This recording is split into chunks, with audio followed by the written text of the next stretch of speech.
Bonjour les amis, comment allez-vous? Chez nous tout va bien, c'est tip top. Bienvenue sur la chaîne de cuisine pratique pour les non-voyants et de l'association Phoenix qui nous fait l'amitié de relayer nos vidéos. Alors très spontanément, parce que je ne pensais pas du tout faire cette recette aujourd'hui, mais voilà, je suis tombée dessus. Et évidemment, j'ai dit, ça y est, ça c'est une bonne idée et je vais bien sûr y mettre ma patte. Voilà, je vous propose une crème pâtissière citronnée. Alors, je vais vous faire connaître une petite astuce que m'a donnée une amie. Donc, je la remercie pour cette astuce, bien sûr. Et vous allez voir comment on va pouvoir aromatiser agréablement la crème avec une saveur citronnée, mais sans mettre de citron. Parce qu'en fait, si je le faisais, je ferais certainement trancher mon lait et ça n'est pas du tout le but. Alors, sur la cuisinière, il y a du lait, un demi-litre de lait. J'ai mesuré donc un demi-litre de lait, vous savez, dans mon fameux pichet que j'utilise toujours. Et j'ai mis à infuser des petites feuilles de verveine citron. Voilà, avec les intempéries, ma verveine était, je pensais, défunte et en fait, elle a ressuscité miraculeusement avec le beau temps. Elle est absolument magnifique. Donc voilà, elle est en train d'infuser dans le lait. J'ai mis quelques feuilles. Voilà. Bien. Alors, la recette originale, bien sûr, c'est qu'on met infuser des gousses de vanille. On en mettrait 2 pour cette quantité-là. Et bien sûr que si vous utilisez des gousses de vanille, eh bien, vous les aplatissez sur une planche avec un petit couteau. Alors, attention, vous les fondez en deux. Si possible, avec la lame, voilà, vous grattez légèrement pour faire sortir les graines. Et puis ensuite, vous laissez infuser dans le lait.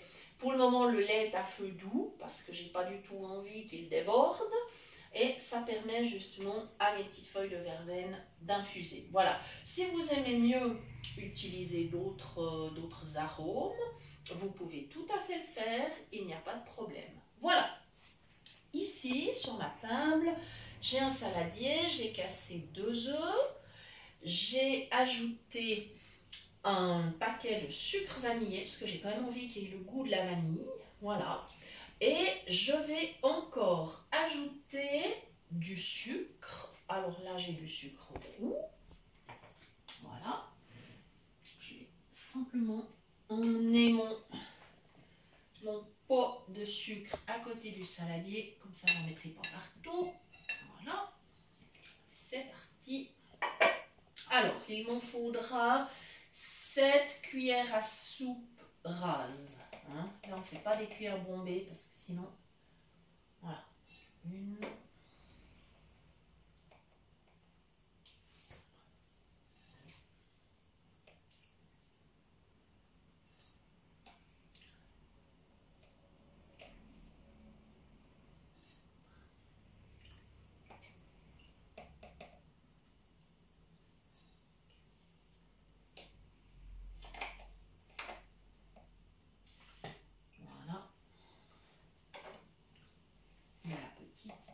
Dernière. Voilà. Pour le sucre, c'est OK. Je vais aller le ranger tout simplement. Parce que tout ce qui est déjà rangé n'est plus à faire après. Voilà. Hop, il retourne dans l'armoire. Voilà. Comme ceci. J'ai aussi bien sûr mis une petite pincée de sel. Et ça, je pense que vous avez l'habitude, on met toujours une petite pincée de sel dans les recettes sucrées, dans les recettes de pâtisserie. Voilà, maintenant je vais encore prendre 2 cuillères à soupe bombées de maïzena. Alors, les cartons de maïzena, c'est pas toujours évident, donc ce qu'on peut faire pour la prendre sans aucun problème, c'est de sortir le petit sachet qui est à l'intérieur en fait. Voilà. Et comme ça, après, on arrive beaucoup mieux à la mesurer. Voilà. Je vais mettre le carton par là-bas. Voilà. Je prends 2 belles cuillères de maïzena. Voilà. Je vais vérifier que je suis bien au-dessus du saladier parce que... Voilà, c'est bon. J'ai trouvé le bord. Donc, c'est OK. Voilà. deuxième. Voilà, voilà. On y est.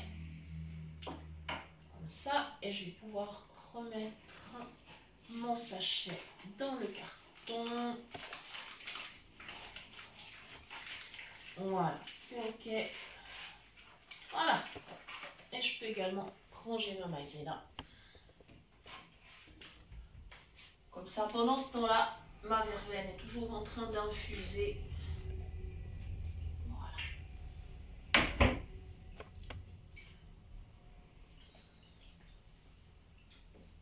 Alors, je trouve mon saladier, il est là. Le fouet, il est là. C'est parfait. Je commence donc à bien mélanger mes œufs, mon sucre vanillé et la maïzena. Voilà. Une crème pâtissière, c'est une crème plus épaisse qu'une simple crème vanille, par exemple. Voilà. Alors, que peut-on en faire de cette crème pâtissière? Eh bien, on peut bien sûr l'utiliser avec des fruits, on peut garnir des gâteaux, on peut faire des coupes dessert. Je pense que c'est ce que je ferai. Ce sera une coupe dessert avec des fruits. Je ne sais pas encore exactement comment je vais faire le montage, mais j'ai déjà quelques petites idées. C'est toujours un peu au dernier moment, de façon très spontanée, que je décide ce que je fais au final. Voilà. Comme ça, ça se mélange très très bien, ça va super bien. Et voilà, voilà, voilà, voilà. Ah ouais, ça fait un mélange qui est homogène. Voilà. Vous avez beaucoup moins de risque d'avoir des grumeaux dans cette crème en utilisant justement la maïzena. C'est vraiment préférable par rapport à de la farine. Enfin, la maïzena est une farine, on est bien clair. Mais je veux dire, c'est préférable pour éviter les grumeaux justement. Voilà, mon poignet me dit que c'est bien lisse. Donc je laisse en attente. Et maintenant, je vais reprendre ma cuillère à café de tout à l'heure. Je vais aller la laver d'ailleurs. Parce qu'elle a encore de la maïzena, ce qui n'est pas grave. Voilà. Et cette fois, je vais aller vers ma cuisinière et je vais pouvoir augmenter la température du lait. Mais je vais bien sûr le surveiller, attention, parce que voilà. Le but, évidemment, ça sent bon avec cette verveine. Impeccable. Impeccable.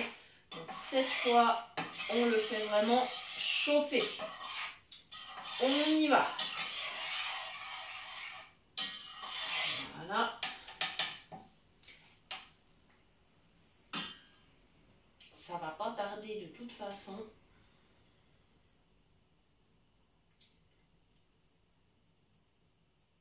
Ouais, nickel. Là, j'écoute parce que j'ai vraiment aucune envie qu'il aille au feu. Ça, je vous garantis. Parce que alors, le lait qui brûle à nettoyer, c'est vraiment, pardonnez-moi l'expression, c'est merdique. Voilà.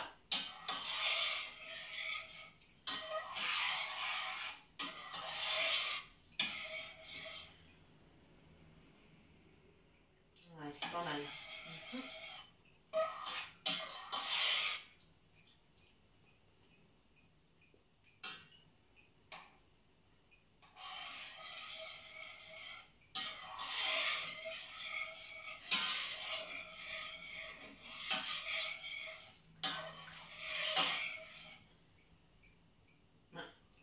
Ouais, il est déjà bien chaud. Donc je vais éteindre un petit moment. Parce qu'on va éviter les catastrophes. Je vais sortir du feu. Voilà. Alors attention. Et là, je vais vous montrer une astuce anti-brûlure parce qu'il va falloir bien sûr égoutter les feuilles de verveine qui ont infusé. Évidemment, on ne va pas prendre de risque avec une toute petite passoire, sinon là, on aurait vraiment le risque de se brûler les doigts, mais vraiment méchamment. Donc j'ai pris une plus grande passoire. Elle a des trous donc fins. Et puis comme ça, je vais la positionner au-dessus du saladier et je vais verser le lait, ce qui va vraiment m'éviter de me brûler. Voilà, parce que c'est pas du tout le but. Hein. Alors, dans une main, j'ai la passoire, dans l'autre, j'ai la casserole, avec le lait donc, et mon saladier. Et là, je me positionne bien au-dessus. Je commence à verser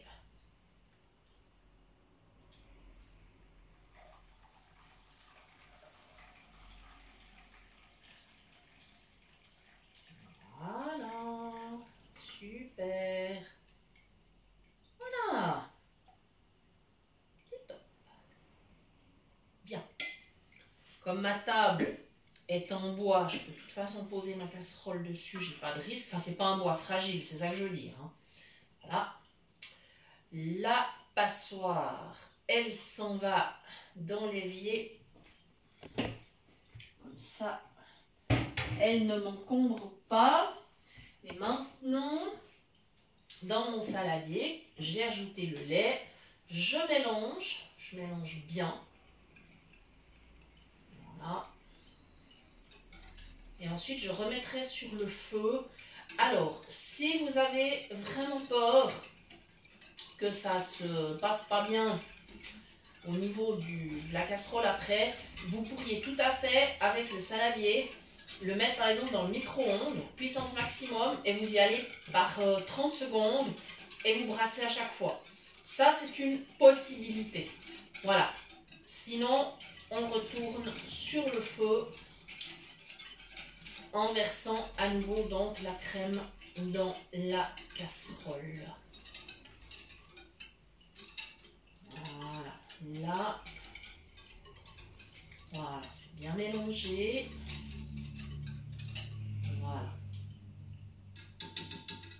Et donc attention, je vais peut-être pas mettre le fouet dans la casserole tout de suite parce que je vais avoir des petits soucis pour verser. Donc je vais le mettre à côté tout simplement et je vais le récupérer tout à l'heure. Voilà, alors attention là. Voilà, donc c'est pas trop chaud. On peut soulever le saladier avec les mains sans se protéger parce que comme il y a le mélange avec les œufs, en fait, c'est pas trop chaud, on n'a pas de risque. Voilà. Alors cette fois, on va se mettre bien au-dessus de la casserole et on va faire très attention. On va verser en douceur. Mon saladier est appuyé contre un bord de la casserole et je verse vraiment tout doucement. Parce que je veux absolument pas en mettre à côté. Et voilà, donc je préfère faire des gestes plutôt lents. Nous y sommes. Voilà. Voilà, voilà, voilà. Avant de remettre la casserole sur le feu, je vais aller laver mon saladier parce que la crème, tout à l'heure, quand elle va sortir de la casserole, je la remettrai dans le saladier pour refroidir. Voilà, donc là,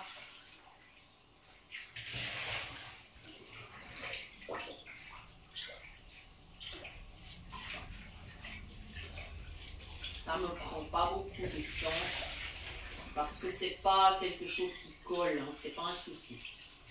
Voilà.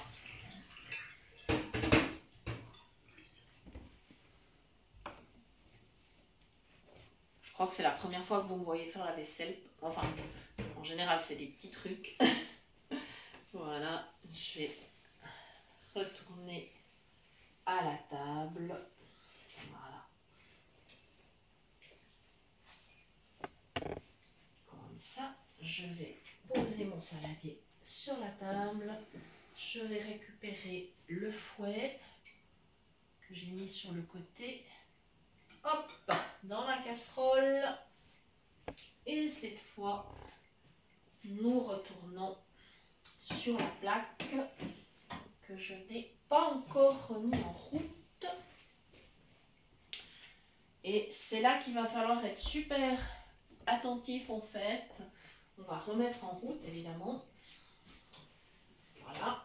Donc je vais commencer quand même à mettre la puissance de la plaque au maximum. Mais alors là, je vais remuer sans cesse. Et dès que je vais sentir que ça commence à épaissir, je sortirai du feu. Ça voudra dire que ma crème est prête.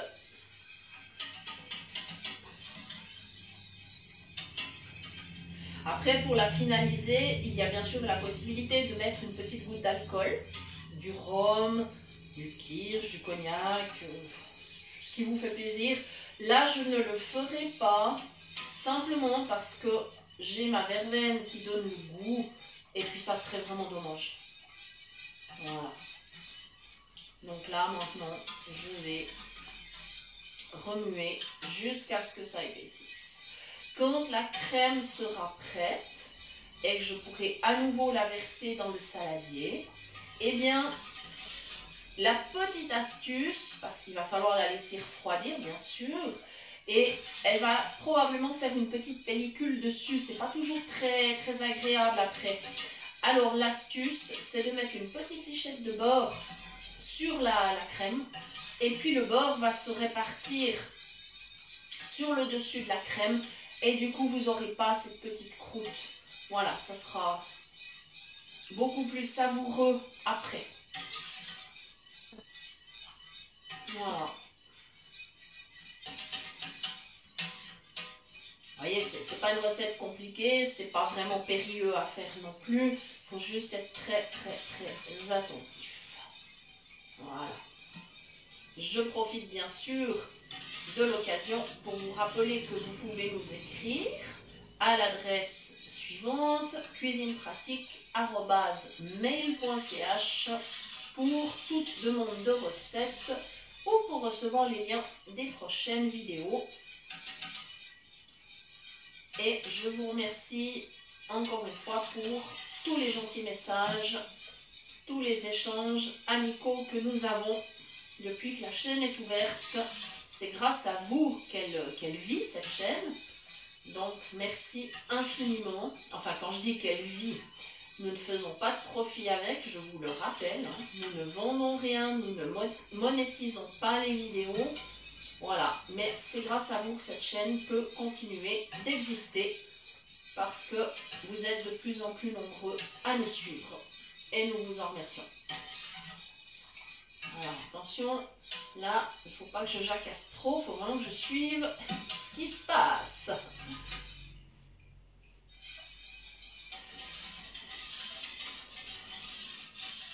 Voilà, d'accord. Là, on est le soir et la crème, je l'utiliserai demain. Elle sera bien refroidie, je pourrai m'en servir pour préparer un dessert.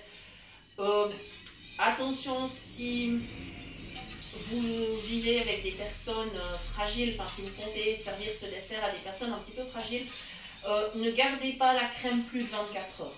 Ça, c'est un petit conseil, parce qu'après, elle peut se dégrader quand même. Donc, voilà, c'est mieux de l'utiliser dans les 24 heures.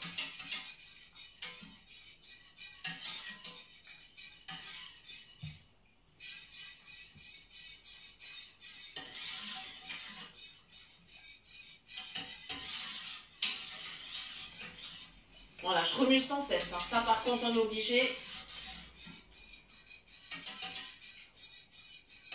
C'est sûr qu'on ne peut pas faire autre chose pendant que la crème pâtissière est sur le feu.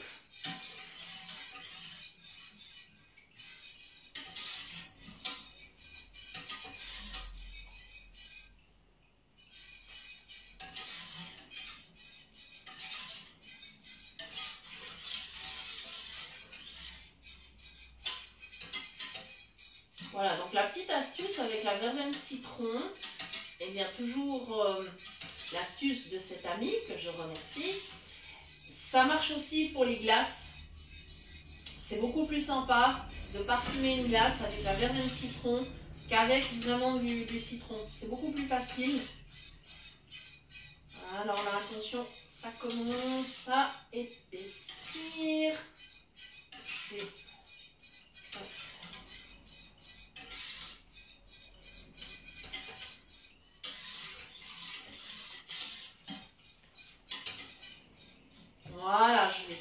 sortir du feu parce que je vais éteindre la plaque bien sûr.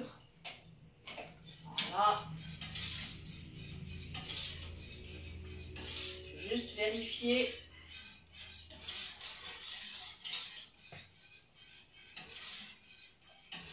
Je peux la remettre un tout petit peu.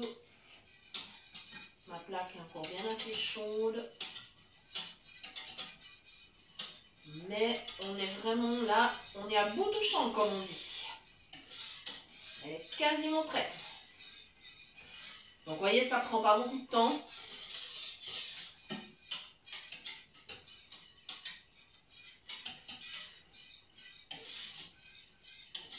Et du coup, j'espère que vous oserez vous lancer à préparer votre crème pâtissière vous-même, parce que c'est bien meilleur.